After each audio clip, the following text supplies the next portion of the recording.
Welcome to the Art of Patient Communication.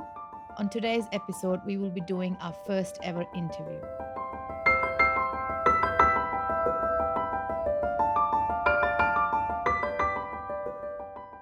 Today, I will be interviewing someone whose journey I have seen very closely and will relate to the clinicians who have migrated to an English speaking country from a country where English is not the first language.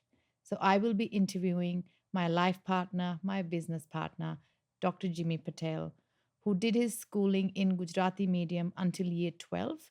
So, he was not exposed to English at all. Now he's someone who is so confident and so well articulated that his patients love him for his clarity and the simplicity he brings to the table. Let's begin. Welcome, Jimmy. Thank you for having me. Yeah. So, can you take us back to 2001 when you started dentistry? Mm-hmm. And obviously, your education was in Gujarati medium, which is your mother tongue. Yep. And what sort of challenges you faced when you first joined dentistry in Pune? Well, it was very difficult, as you can imagine, because for us coming from different language or doing the schooling in different language, changing that whole syllabus in English was a big jump. We did have English as a subject, but you were learning only basic things like grammars and few words, and vocabulary is very limited. And then when you join dentistry, your professors and your teaching staff in dental school just assume that you know all the basic words in English. And then when you start reading books, whether it is your physiology or anatomy and those subjects, while all the other students are understanding everything, for us there was a lot of struggle. On one side you are trying to capture and understand the dentistry side of things, but on the other hand you are struggling with the language itself. And I remember sitting down with my anatomy textbook or physiology textbook with a dictionary on the other side, and then there was one paragraph which, if I remember it correctly, they were like, in one paragraph I had 11 words translated from English to the Gujarati, which was my mother tongue, or the one that I did schooling in. Yeah. And then I thought to myself that at this speed, how am I going to cover the whole book? And then let alone 3 more subjects or 2 more subjects on top of it. So it's massively challenging. And then at the start, like any project in your life, you think that, okay, your energy and excitement is there, and you sort of keep trying, but then that motivation evaporates very quickly. And I remember by the time our first unit test came, I just started taking it for granted that, look, I'm not gonna pass, or I'm not going to go through it. And then you just rock up to the exam and write whatever you know. And it's needless to say, I was failing most of the exams.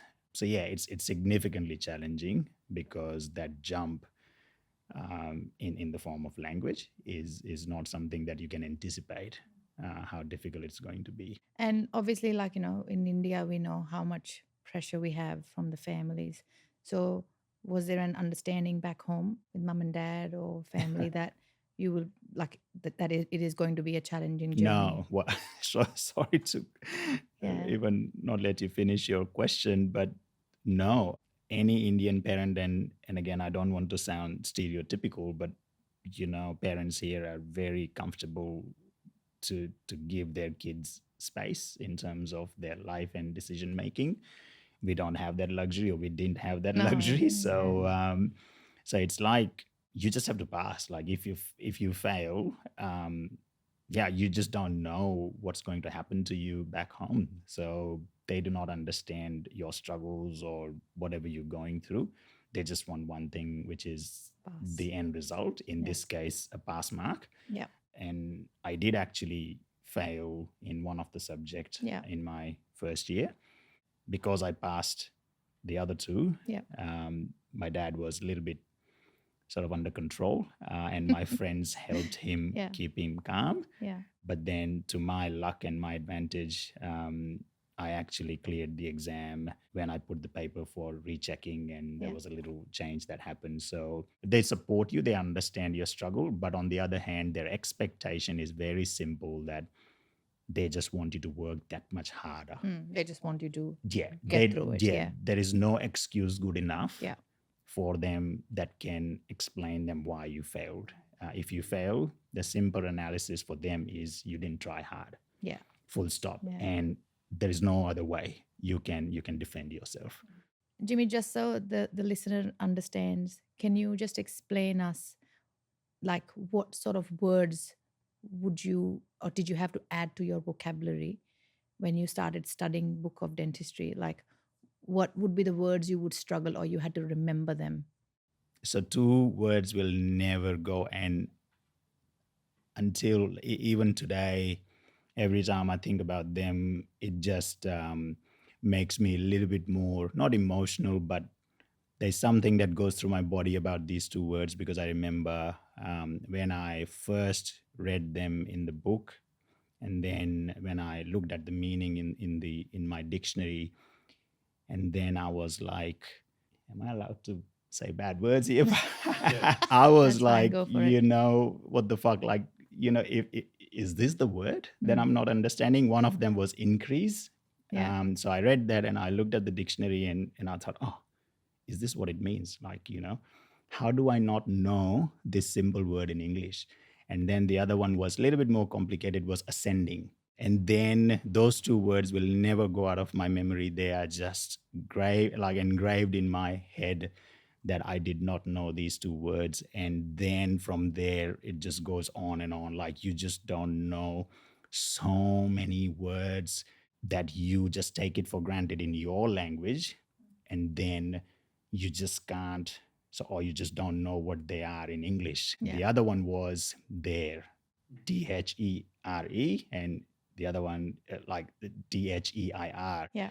And I remember I was writing one paper, and then I know what I wanted to write, and it was Their, but then my brain was just completely shut down, that which there goes here. Is it There or is it Their?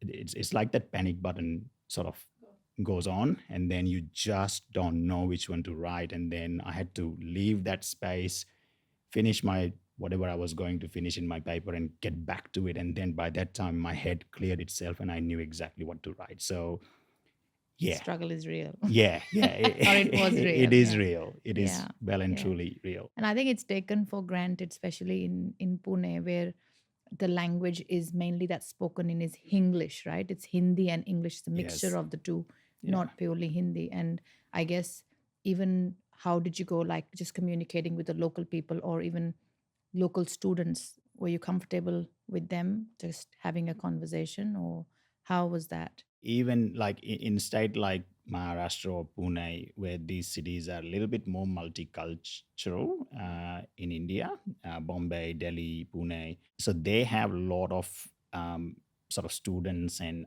different cultures within India come to these cities. So their language is all mixed up, and English is very freely spoken there, even as part of normal Hindi speaking. But that was not the case where I came from, which was Gujarat, where, in Gujarat, even if you are in English medium school, the language that you use on a day-to-day basis is Gujarati, Yeah. so you're not very well sort of controlled in English. Yeah. But that was not the case with me. I did my schooling in Gujarati, and the only language we spoke was Gujarati, and English was very, very minimal exposure. So when I went to Pune, of course, you find your little group where you know that these boys and girls are, going to speak with you in Hindi or Gujarati. But then you also quickly recognize that these kids or students only speak in English or speak a lot of English in their communication. And then there is this phobia where you literally change your path if they are there, or if you know that you're going to say hello to them, because you just don't have that confidence to communicate with them. So you just avoid them as best as you can. And not everybody is disrespectful, but for them, some of them just didn't understand that how we didn't know English, Like how hard it was or how how hard hard it it is. was. Yeah. And for them, it was, again, they took it for granted that how someone doesn't know simple words in English, while for us, that was the case. Yeah. So, yeah, you avoid them basically. And there is a fear. And some of them are my really good friends now, but it took long time for us to, or for them to understand where we come from and for us to get comfortable with them. It's very interesting that Jimmy, like 16 years you've been in Australia, and now we're sitting here talking in English, Yeah. in an English spoken country, Yeah. right?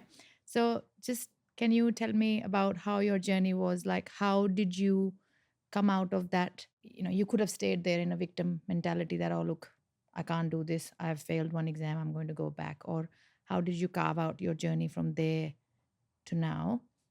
And then we will dive further into the dentistry. But yeah, just if I you give think me an understanding. I think in the first year, your sole focus is to just get through the exam. You just want that pass mark, which is 50% in our case, and you just do whatever you can.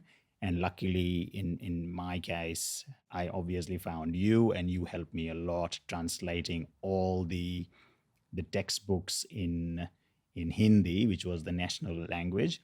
And then just that quick translation, verbal translation, help us understand the concept much faster. And then once you understand the logic and the concept, all of a sudden you don't realize, but the language sinks in much faster as well, Yeah. because you get the story, and then the only thing that you then have to remember is how to relate the word with the meaning, and then it just goes much faster that way.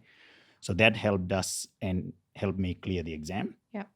And then you don't think too much, or at least in my case, and I know there were a lot of students which were in similar boat. You don't think too much. You're just going test by test, Day month by by day. month, and year by year. So you finish your second year and your third year, and you are not aiming for percentage or distinctions or anything. You are just aiming very basic, which is you just want to pass the exam. So that's what we did. And then thinking about coming to Australia, and at that point we were thinking about a lot of countries, which was, UK, US, Australia. Again, it's a very compartmentalized thinking that you take one step at a time, because if you sit down and think about everything, that how are you going to communicate with your patients, and how are you going to survive in an only English speaking language country, and all of that, you just cannot take that first step. Like So, it's almost overwhelming. yeah, And as we say, and we have discussed about this so many times, that you cannot see point C from A. no. You have to go to B Point, to yeah. So you visualize have to C. move yourself from point A to B to visualize the C. And in your head, you have to literally focus on something else. Yeah. It can be anything. Like, some people may put their focus on money side of things, or some might focus on freedom, or some might focus on better lifestyle. So whatever is that for you, you just have to focus on that. And then as long as you keep your focus on that thing, again, the struggle with the language and food and everything else, just again, you just keep moving one thing at a time. Yeah, right. So then you arrived in Australia in 2007. 2007. Talk me through your challenges. So when you graduated as a dentist and when you started working in that setup, how was that? Because obviously by that time you would have just learned English enough to take the courage to move to Australia, right? And now it's real. You're standing in your surgery, you have a patient in the chair In Australia. in Australia. And Yeah. how did you, what did you do to get better at that? First thing is, again, like any young graduate, you are nervous, which I was nervous. And I think if I remember it correctly, my focus was to just let my work talk, because that was the only thing that was in my control. Language, yes. But then again, up until that point, all the other jobs that I did while I was clearing my Australian exams, they were quite in silos where I was just working on my own or working with very few people, and they were the same people every day, and they understood my limitations in English. Yeah. So they gave me that space. Yeah. But then when I was in surgery, where every half an hour or 40 minutes my client was changing, so there was a huge exposure to more number of people. Mm. And obviously, it is silly to think that you're going to explain everyone that you have limited English capacity.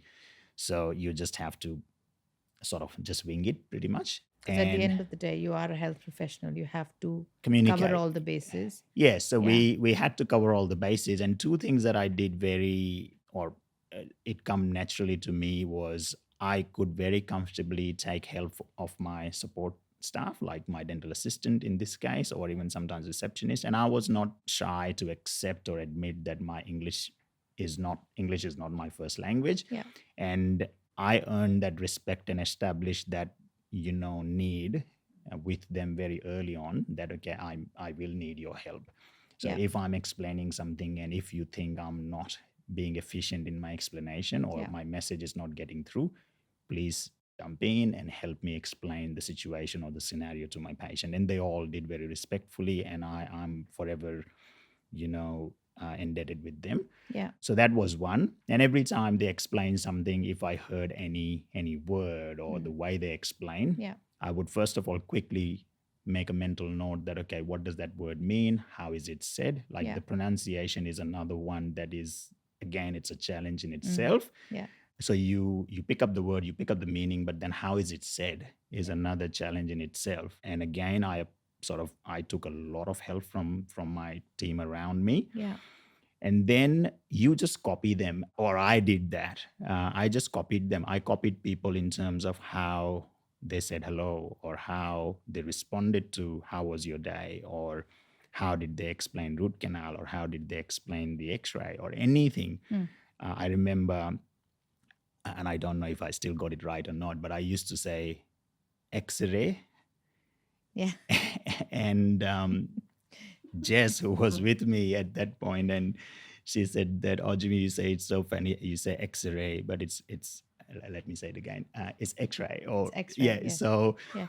yeah, so you practice, you go Yeah. home, practice, and then slowly and steadily you build and build and build, and then before you know, you've got enough where you feel comfortable. That's one. And then even now, if I see a word or sometimes name where I know that it's going to sort of Be tricky. it's going to be tricky, I'm not shy to just go to the patient in the reception and say, I'm going to see you, but just so that I don't say your name wrongly, or I say in a funny way, can you help me understand how to say your name? Yeah. Like. And it's a very simple request, and I have not found anyone who got offended by that. In fact, they helped me repeat it a few times and we get it right. Yeah. So it's slowly and steadily, you just keep picking up the words, copy if you have to start with, until you find your own sort of style. Yeah. And then eventually you get there. Yeah. Yeah. Right. Do you have a story for us? Just any story to share? A funny episode with English that would have happened and hasn't left you? How many do you want? I have many, but this is more dental related because I worked in a kitchen hand in a bakery. So there are a few things went wrong there, and then in a dental lab, and then as a dentist. So this is the one as a dentist. I want to apologize to all my friends if they are listening, because I've said this story to you all, so you know it. I was just treating a patient, and my practice manager Wendy was assisting me. And she, as much as I love her, she can be tough, and I thank her for that because her toughness has made me who I am right now. And she was assisting me, and this was very early days. And the patient, like I'm treating the patient, Wendy is there, and just to break that silence in the room, because I hardly spoke in the room. Yeah. I was very quiet, and it can be very daunting sometimes in dental room. So Wendy just sort of break the routine. She just asked me the question that, how was your weekend, Mr. Jimmy? And I, by that time, I just had that little overconfidence that I'm getting the English now. So I just replied that, oh, Wendy, don't ask. I spent the whole weekend cleaning my backside. And Wendy just, started changing the facial expression. And then Wendy said, what do you mean? And I said, yeah, because, there's just the grass was too tall and it was just weeds everywhere. So I just spent the whole weekend on the mower on, cleaning my backside. And then she sort of understood the context. And then she just said, it's not called backside, Jimmy. It's called backyard. Backside is It's the your one that you were backside. sitting on, And then the penny dropped. That embarrassment, maybe a little, but I saw a lot of, I don't know, humor in this. Yeah. That it's it's as easy as that. Yeah. And That's right. differences between words like watch and a clock. So many times I would say, oh, it's 2:30 on my clock. And then Yeah. it's not a clock on your hand. And I said, what do you mean? It's a clock. And said, no, it's Yeah. watch. Clock is on the wall. And there are so many such things where Yeah. you just you just keep making mistakes, you laugh, learn, move on. Yeah. Yeah. I think moving on is very important, isn't it? And You've got no no choice. choice. Yeah. You've got no And, choice. and You can't. laughing at it, laughing at Yeah. Wow. yourself, I think it builds a lot of resilience and Yeah. Yeah. yeah. Mm. Jimmy, so like you are at a point in your career where you have a very good, very, very, very good control on your English language. Your explanation to the patient is like really great. Your patients love you. We know that. The use of metaphors and analogies, I think I've learned them from you. Just fantastic. So tell me, how has your learning journey shaped you as a mentor? Look, I would say my journey as a mentor is still quite. I'm quite young on that side, and it's quite early in my days. But as a mentor, you never forget what you have gone through, and especially for someone who, if that person or if that dentist has a similar life story as me, that they've come from India or any other part of the world and they are trying to establish themselves in Australia as a clinician. Because getting the license is just, I say, is just a 10, Paperwork. 10 or 20% of the success. The real struggle or the challenge starts in the room, in the surgery, when you are actually on your own with your patients. So yeah, you don't forget what you have gone through. So that's definitely kept me grounded. That's one thing as a mentor. And the second thing is you just know what they are going through in their head, and then you try to break it down for them in small pieces where they understand the different aspects of the challenge, which is, there's a technical challenge of dentistry, which most of us go through, but then there is the challenge of communication in this particular context, that okay, how do you explain this to your patient? Yeah. And then there is a challenge of, okay, how good a control you have on English. And then there are many pieces to it, which is the body language, and how do you keep your emotions in control if something's not going the way you want it to go, and you are the communication expert. So that there are so many aspects of it. You have to understand that, again, understanding the language is going to help you, understanding the technical side of dentistry is going to help you, but at the end of the day, you still have to keep all of those other things in check as well: your emotion, your body language, your voice, your tone. The empathy has to be there. The choice of your words is another one. You have to use the language of hope, because patient sitting in the chair, you can explain the same scenario in two different language. One has words of hope that things will be okay, and the other has pure facts. And the outcome or the way your patient feel is completely different in both of those scenarios. So you have to use the language of hope. So as a mentor, as far as the communication is concerned, I tell them to focus on those side of things more. And dentistry is only 10 or 20% execution of technical skill. 80 to 90% is people management. Yeah. And almost 95% of people management is communication. Yeah. That how do you make them feel? As great Christian Coachman has said in one of his slides, that people don't remember what you did to them, but they certainly remember how you made them feel. So you have to make sure you make them feel comfortable, connected, at ease, and then everything else is just going to be okay. What advice would you give to someone who's new in the country, they're a health professional, they're really struggling and they're just looking for some hope? So new in the country. Yeah. So, okay, don't think too much. That's one. Don't take yourself too seriously either, because you are going to find scenarios where someone's going to giggle on something that you say because it was wrong, or your pronunciation was wrong, or you made a mistake, or even technical mistake, and you couldn't explain or handle yourself really well. So again, there will be scenarios where you will feel helpless and where you will feel that you are not in control of the situation. Of course, it's going to hurt you for a bit, but try to get over it quickly. Find whatever coping mechanism you have to find in your life to get over that feeling quickly.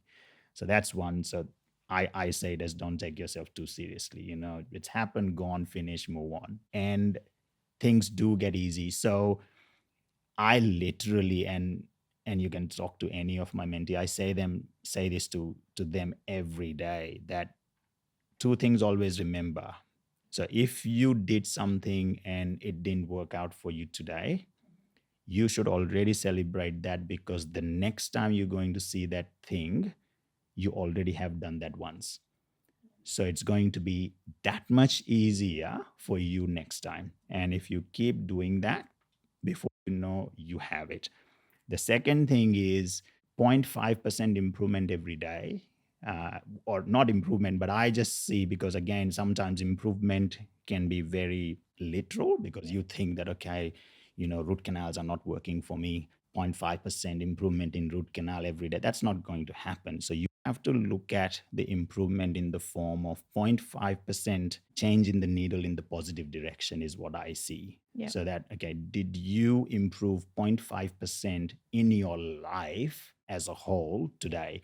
And if you do that, that's in mathematical sort of calculation, it's around 500% in a year. If you keep it simple this way, again, you'll be okay.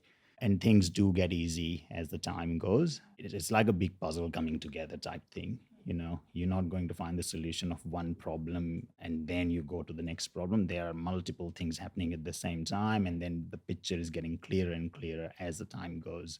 So you just have to, pad up every day and rock up on the pitch and, keep going. practicing. Yeah. Thank you for your time, Jimmy. I hope the listeners got something valuable out of our conversation today. Thank you. Thank you for having me. And yeah, I hope so too.